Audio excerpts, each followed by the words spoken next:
welcome the host of the new podcast, Double Date, the legendary Phil Donahue and Marlo Thomas. Thank you. I'm very nervous now. Wow. It's actually... I want 6 copies of that introduction.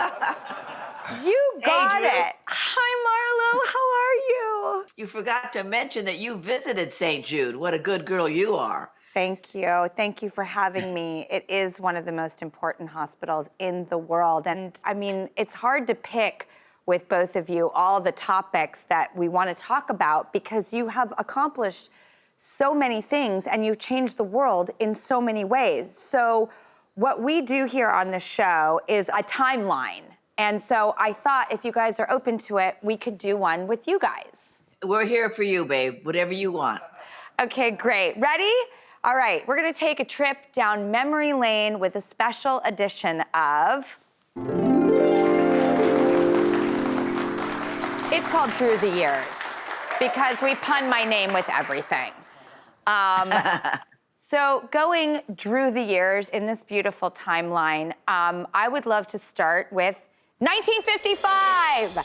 Phil gets his first job at a TV station, and you started out making $1 an hour erasing the blackboard for the weatherman, and yet you still wanted to have a career in television. Is any of this true? That is true. That is true. I don't know if I'd have dated you if you were making $1 an hour. Well, how about erasing the blackboard? I mean, that was high tech. Oh, I love that. Yeah, I went downhill from there. All right, well, let's see where we're heading to now in the Drew the Years timeline. 1962, St. Jude's Children's Research Hospital opens in Memphis, Tennessee, all because of Marlo's father, Danny Thomas. What do you remember about this? I can't remember a time when he wasn't talking about St. Jude Children's Research Hospital, about his desire to build it, you know, and it was always in our lives. But as I look back, it seemed like a dream that my dad had. Not that it was actually going to happen, but my father was the kind of guy who had a dream, and he made his dream come true. He drew the picture of the hospital on one of those shirt cardboards that come from the cleaners. That was his first drawing. Imagine. At our wedding, he raised a glass and he said, "I haven't lost a daughter, I've gained a fundraiser." And that's for sure. So somewhere around the reception, I realized that I had married a hospital.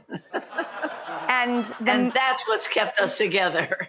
I mean, you really have. St. Jude's is heaven on earth. All right, we're gonna head to 1966. That Girl premieres on TV, and Marlo plays Anne Marie, career-oriented woman, and the series is applauded for its groundbreaking look at women's independence. I mean, were you ready for this? I was very excited to do it, and I knew it was going to be groundbreaking because we had to fight so hard to get it on the air. The networks all said that nobody would watch a girl who wasn't a part of a family unit, but they had no idea that girls like me that were in their 20s were dying for somebody to tell them that they could get out and be who they wanted to be. So it was like every home in America had a That Girl in it. And then the producers and the network and the sponsor, Clairol, all wanted the show to end with a wedding. And I really had to say, we can't do that. I just can't say that the only happy ending is a wedding. All right, next milestone, 1967. Donahue premieres on TV. It changes the landscape. It runs for 29 years. And you talked about so many groundbreaking things that had never been talked about on television before. Were there times you were nervous because it was so unprecedented? Well, you know, we're from Dayton, Ohio, not the crossroads of America. And our first guest was Madalyn Murray O'Hair, the most hated woman in America. She was the one who got the Supreme Court to decree that the reading of prayer in a public school was unconstitutional. Well, you know, Madalyn Murray O'Hair comes on our show and she says, There's no God, there's no heaven, there's no hell. When you die, you go into the ground, you biodegrade, and you become a part of the physical universe. Well, the building fell in Dayton, Ohio. People couldn't believe what they were seeing. But boy, did the ratings were as never before seen. I think you really changed the world. And when you look at any history of television, it's you that were the first to reveal what us human beings do have an appetite for and are willing to go there or want to be angry about it or want to hate it or want to like it or glad it's out there. You just brought everyone in. We were certainly different, and we had to be. But I think that was your curiosity, and what happened is people turned on his show to learn.